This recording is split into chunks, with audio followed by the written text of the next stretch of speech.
Alors bonjour à tous, je fais une petite vidéo pour déjà vous donner un peu la suite là, la 309, pour ceux qui avaient suivi un peu les vidéos sur le remontage de la 309. Elle a été terminée. Alors j'ai pas fait des vidéos de tout ce qui est la partie carrosserie parce que suite à des problèmes de santé en fait j'ai remonté la voiture. Avec ma femme on a décidé de la vendre, donc la 309 GT, le projet a été terminé. Quand j'aurai 5 minutes je ferai une vidéo. J'essaierai de faire un petit montage avec quelques photos que j'ai de la voiture finie. Elle a été terminée, peinture neuve avec les accasillages et tout.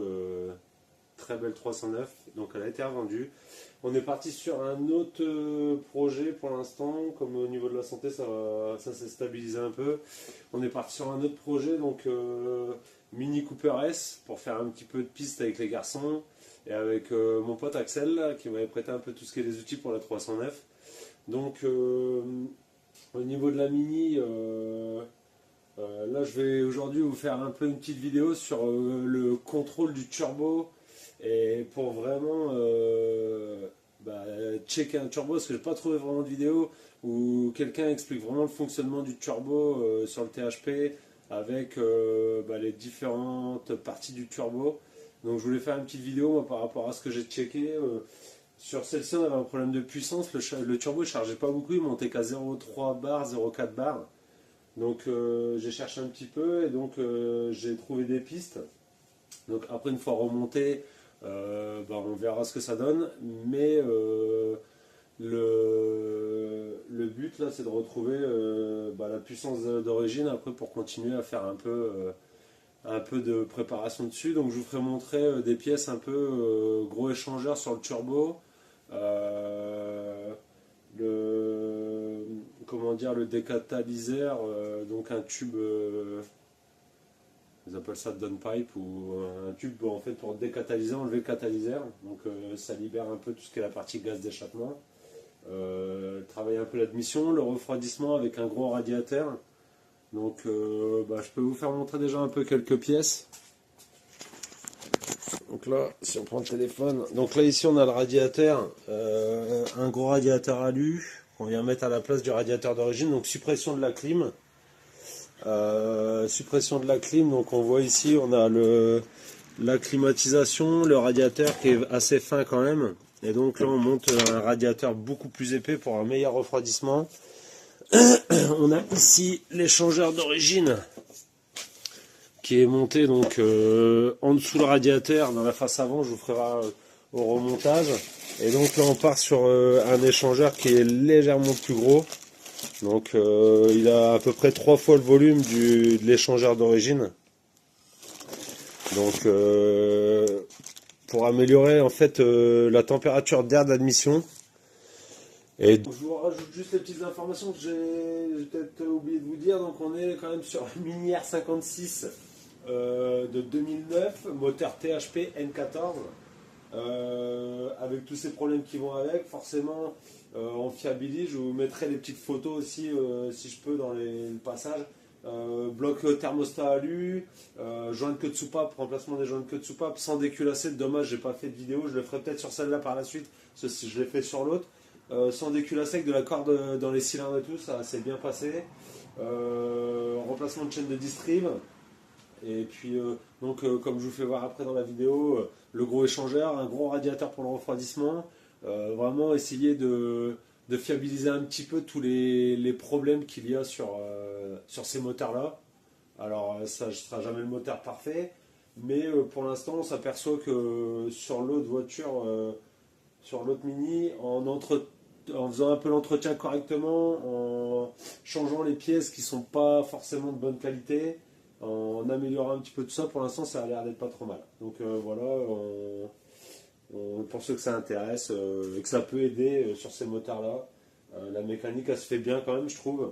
Après, pour travailler facilement, c'est toujours mieux d'enlever la face avant, pare-choc face avant, ça se démonte assez rapidement aussi.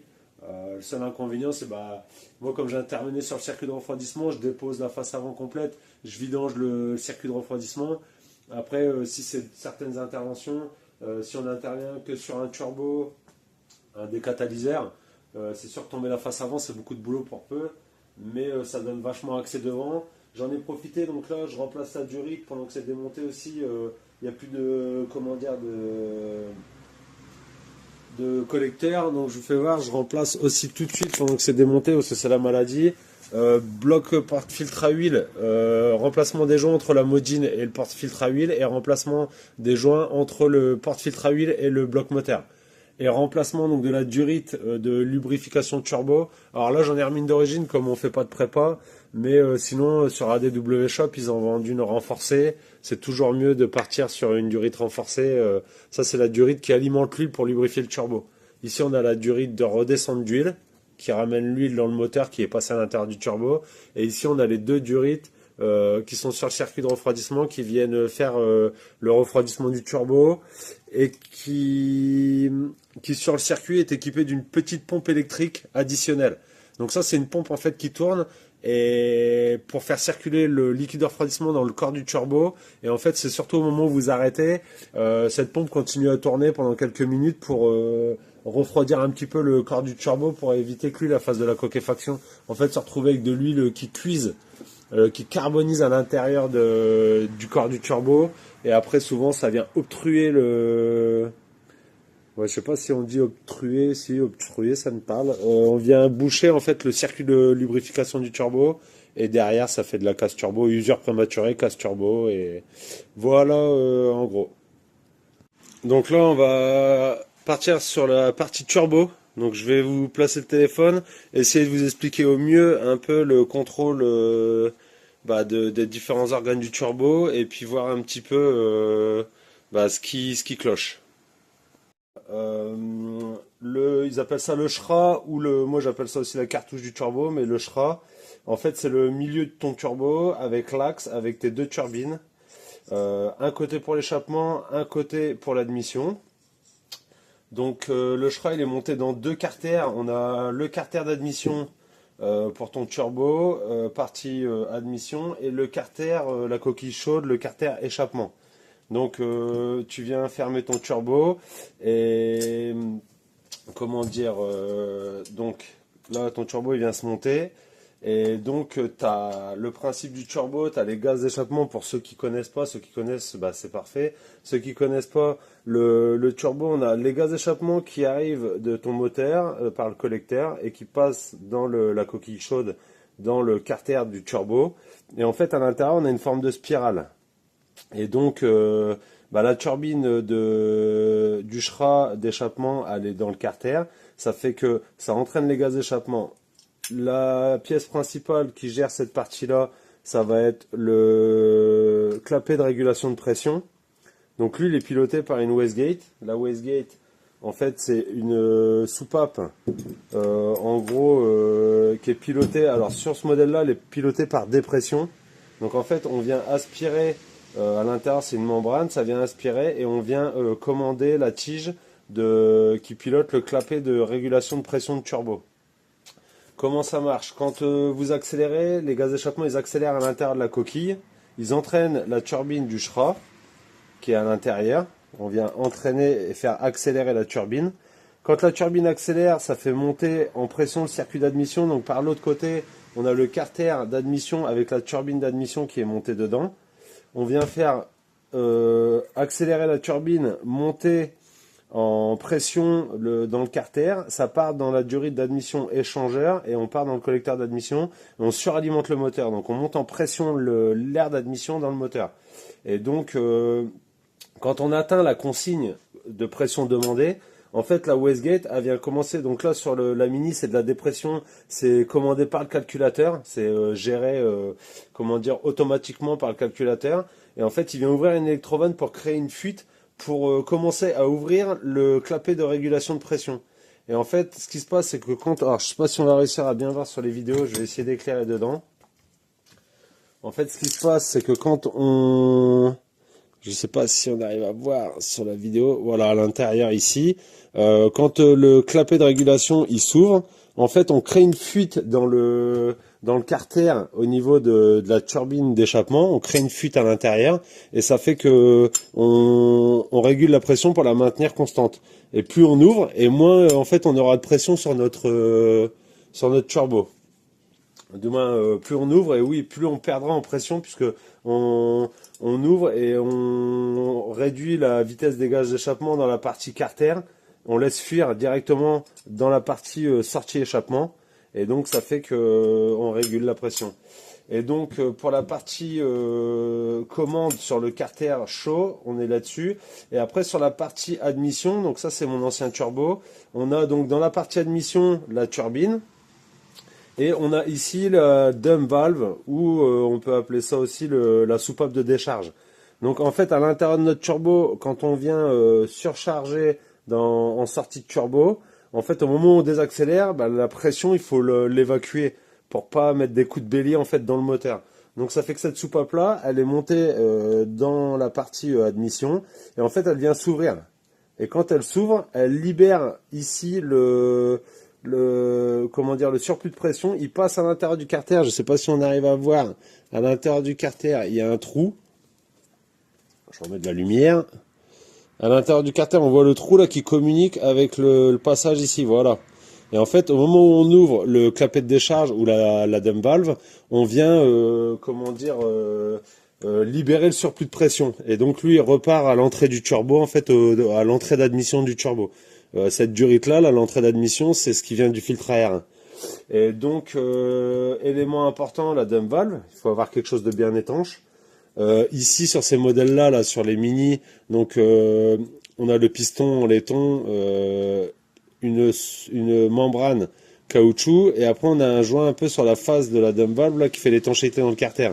Le joint, s'il est abîmé, si la soupape est détériorée, on va pas être bien étanche, et ça fait que, comment dire, bah, notre turbo, il se peut qu'il ne charge pas correctement. Si on a une dump valve qui est fuyarde, on montera pas en pression au maximum de ce qu'on demande au moteur. Donc la dump valve, la wastegate, c'est important aussi à l'intérieur, c'est une membrane en caoutchouc. Et en fait, par dépression, on vient commander la tige de commande. Donc ici, bah, c'est Axel qui m'a prêté ça aussi, c'est du matériel d'Axel.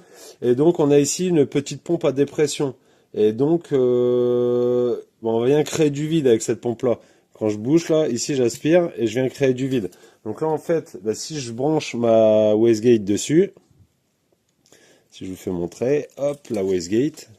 Et en fait, je sais pas si on va réussir à voir, mais en fait, quand je pompe, on voit la tige qui rentre. Là, je suis en dépression. Et en fait, bah là, pour tester mes wastegates, je les ai laissés une demi-heure sous vide. Et elles ne perdent pas. Donc si elles ne perdent pas, ça veut dire que la membrane est étanche. Si la membrane est percée, vous allez pomper, ça va soit ne pas actionner du tout la tige, ou actionner la tige et reperdre la pression rapidement. Ça veut dire que la wastegate, elle est défectueuse. Et donc, bah là, voilà, je suis à 20 en dépression, et en fait, bah, quand je relâche, on voit, je sais pas si on va réussir à voir la tige du piston, la tige de la wastegate. Hop, voilà, elle est ressortie en libérant, en remettant à zéro. Donc là, ça se permet de contrôler la wastegate.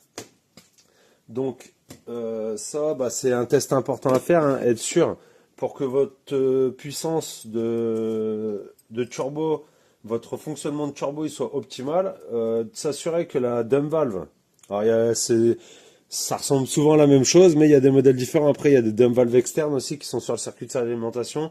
Là, sur ces modèles-là, on est sur des dump valves qui sont directement montées sur les turbos, sur les carters d'admission.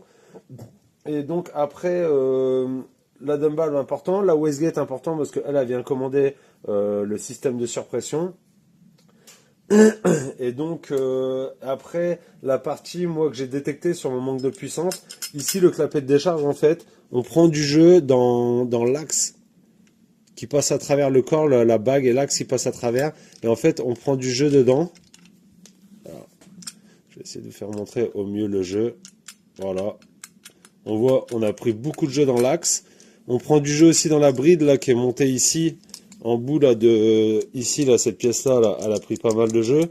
Bon, après elle prend du jeu, c'est pas ça qui crée le défaut. Ce qui crée le défaut, c'est le jeu que j'ai dans l'axe qui passe à travers le carter.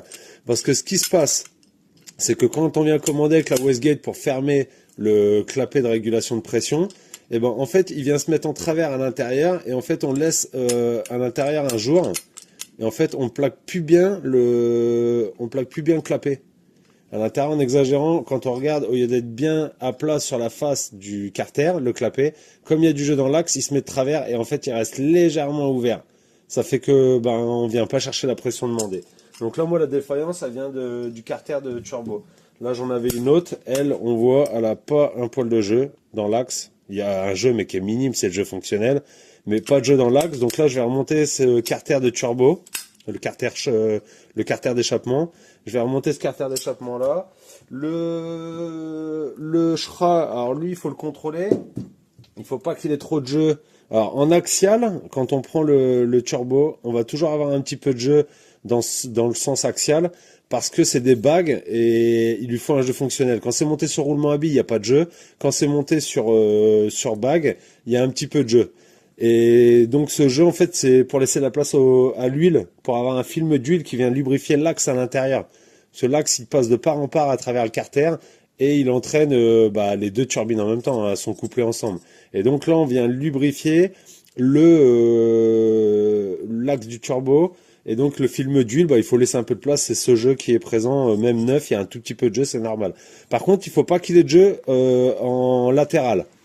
Parce que s'il a du jeu en latéral, ça fait que la turbine, elle peut venir frotter d'un côté ou de l'autre les carters. Et c'est que c'est un turbo qui est fatigué. Donc le jeu en latéral, il faut pas qu'il y en ait.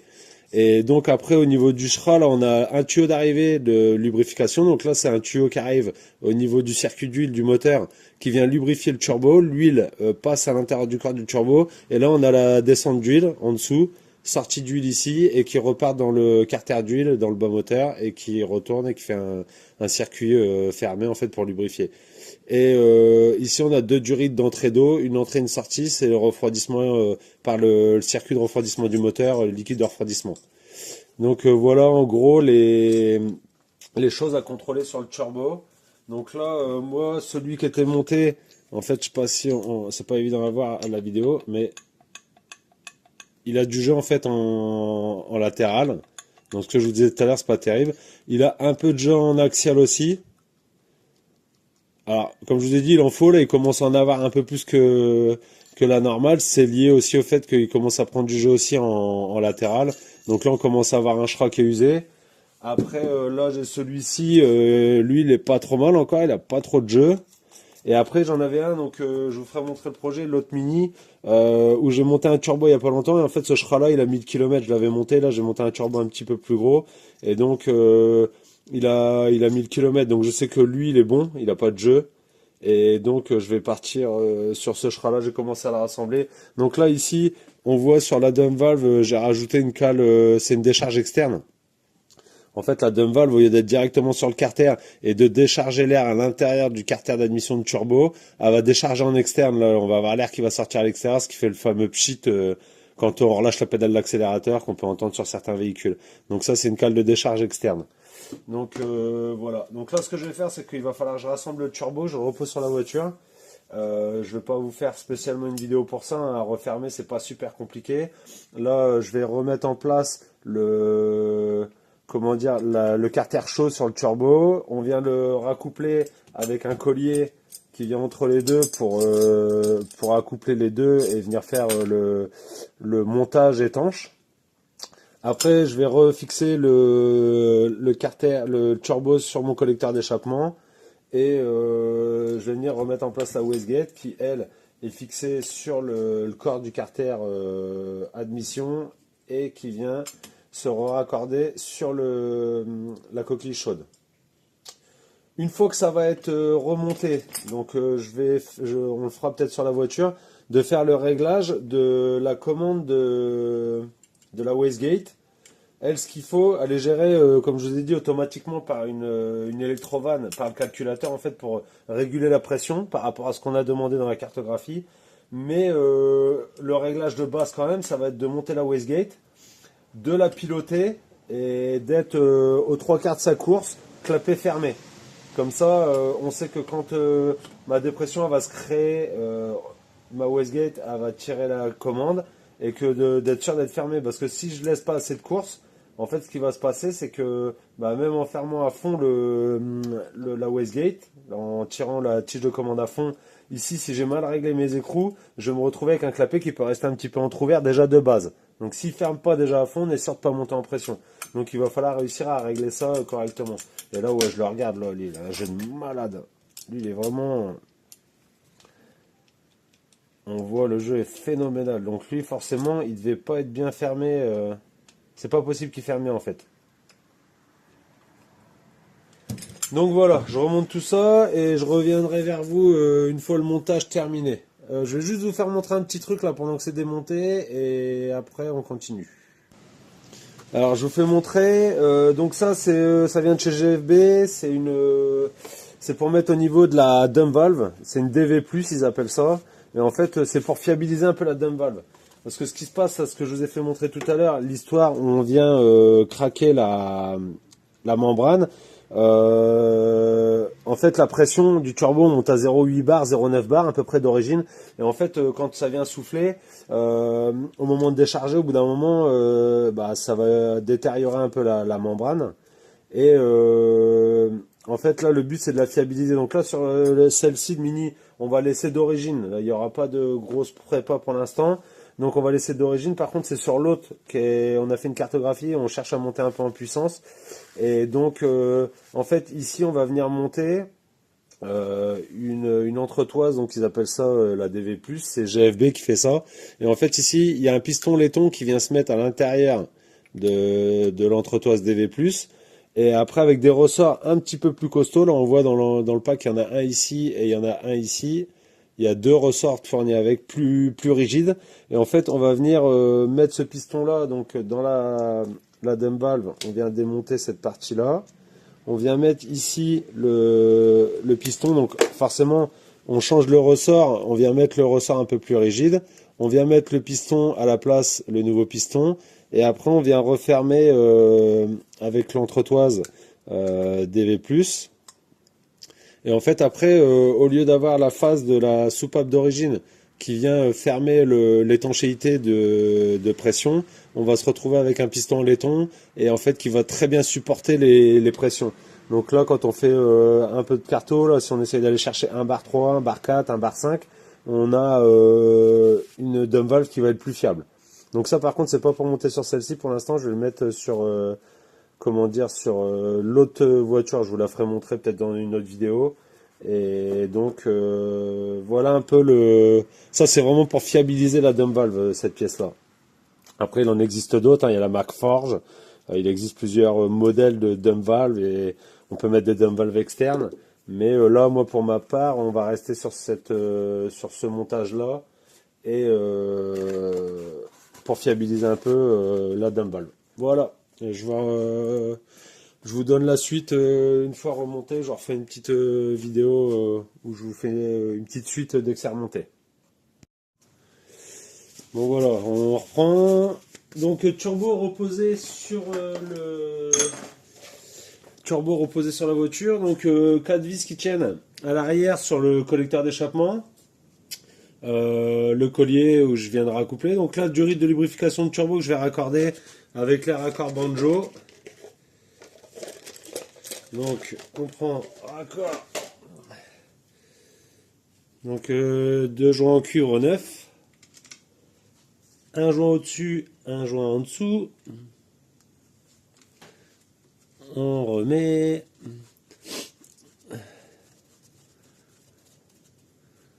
Voilà. Alors serrage, j'ai pas le couple de serrage. Pour ceux qui avaient suivi un peu la 309, le moteur on avait tout remonté au couple. Là j'ai pas le couple de serrage, mais ça serre modérément quoi. Faut le serrer.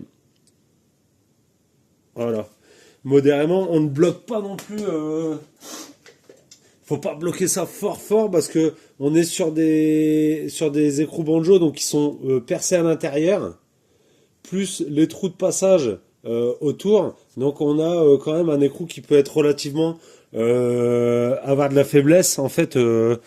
Donc si on crée des gros blocages, qu'on force, le raccord banjo il va péter. Donc là faut y aller modérément au niveau des serrages. Et au pire, si vous avez une petite fuite au moment de remettre en route, bon bah vous remettez un petit coup de serrage, mais faut pas non plus. L'idée c'est de pas le bloquer à mort parce que sinon ça va avoir des petits problèmes. Ça peut casser. Bon, pour ceux qui avaient suivi un petit peu la 309, j'ai amélioré un peu l'éclairage du garage. Entre temps, on y voit beaucoup mieux maintenant. J'ai travaillé un peu sur l'éclairage du garage parce que c'est vrai que travailler un peu dans la pénombre, c'est pas. Des néons, ça me suffisait pas. Donc voilà le remontage des deux tuyaux de circulation de liquide de refroidissement pour la circulation. Donc là, clé de 19, j'approche et après je serre, mais voilà. Alors j'aurais pu regarder le couplet de serrage franchement avec les dynamométriques, mais l'idée c'est que déjà si ça peut aider quelqu'un à remplacer son turbo ou à checker son turbo, si vous n'avez pas de clé dynamométrique, que vous n'êtes pas équipé au point d'avoir une clé dynamométrique, ça va pas vous avancer à grand chose. Donc c'est pour ça que là je n'ai pas. Donc là ici, remplacement du joint aussi là sur la durite. Sur l'autre voiture, j'ai changé complètement la durite parce qu'elle commence à être détériorée. Là, celle-ci, elle a été changée il n'y a pas longtemps, je pense, parce qu'elle est en bon état. Donc là, ça, c'est le retour d'huile du turbo. Donc là, on vient remancher dans le turbo. Hop. Voilà. Avec un petit peu de gras sur le joint que j'ai mis au préalable. La vis... Je mets ma vis est là. Donc là, on a la vis qui vient tenir la durite de retour.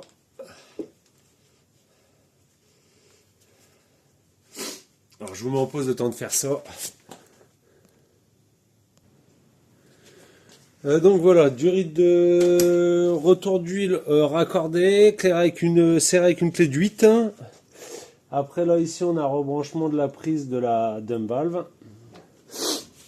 Voilà, et après il y aura le raccordement des durites à faire. Mais là pour cette partie là on est bon.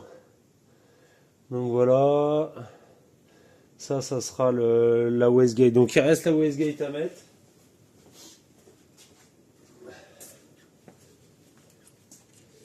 Donc voilà, la wastegate. Elle va venir se mettre. Alors après, il faudrait que je recule un peu. Je vais essayer de voir si je peux faire un peu mieux. Hop.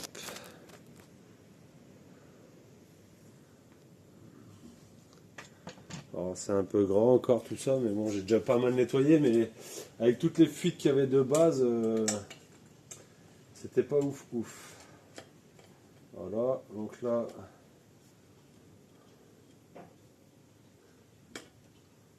Ok, donc là il faut bien reculer mon écrou.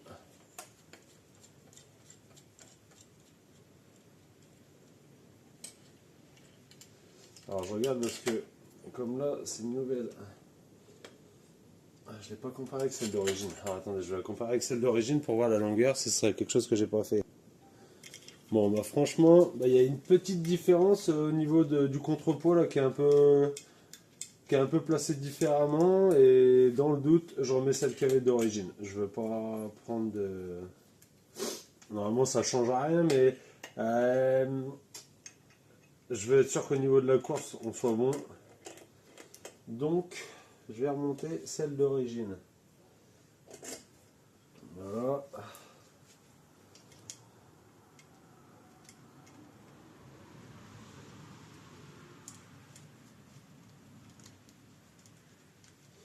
Donc là forcément quand elle va être en position repos, on va avoir besoin d'avoir le clapet ouvert. Si on vient brider le clapet en position repos, ça veut dire que la dépression va se créer, ça va tirer, mais on aura déjà un clapet fermé. Donc là, il faut que le clapet de dépression que je vous ai fait montrer tout à l'heure, il soit ouvert. Et donc là, si je fais ça, il est déjà quasi fermé en fait, au repos. Donc là, j'ai besoin d'avoir un clapet ouvert. Ça va être surtout de le fermer, de bien le fermer quand je vais créer ma dépression. Donc la petite pompe à dépression, bah, si vous n'en avez pas, le mieux c'est de trouver quelqu'un qui peut vous en prêter une quand on est équipé, ou après ça vaut pas très cher sur Amazon. Parce que là je vais m'en servir aussi pour contrôler le système le tuyau de dépression qui vient se raccorder dessus, voir s'il n'y a pas de fuite sur le circuit de dépression. Donc voilà. Donc là ici je raccorde la wastegate. Je viens pomper. Comme on voit là je commande.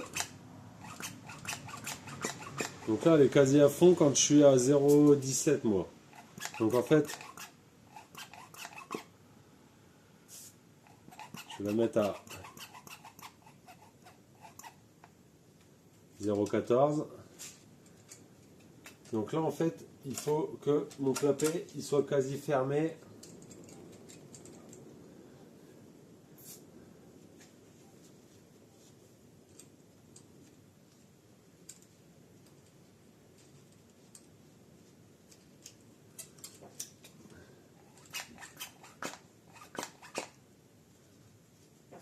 Parce que là il lui reste encore de la course, vous voyez, quand je tiens à fond.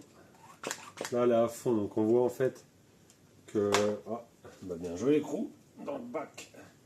Quand je suis à fond, on voit qu'il reste très peu de filetage. Donc l'idée c'est de... Ça sert à rien de tirer le clapet à fond en fait. Il faut lui laisser un petit peu de marge. Voilà, donc l'idée ça va être d'avoir mon écrou au bord de ma tige filetée et comme je vous ai dit tout à l'heure, la régulation de toute façon se fait automatiquement, le calculateur lui par rapport à la suralimentation qu'il calcule avec les différents capteurs. En fait il va... Voilà, je laisse comme ça, écrou contre écrou. Ok, donc là normalement si je pilote, donc là j'ai un clapet qui est bien ouvert et là j'ai un clapet qui est bien fermé. Ouais. Ah, là il est vraiment bien ouvert même. Je pense que je peux refermer un petit peu.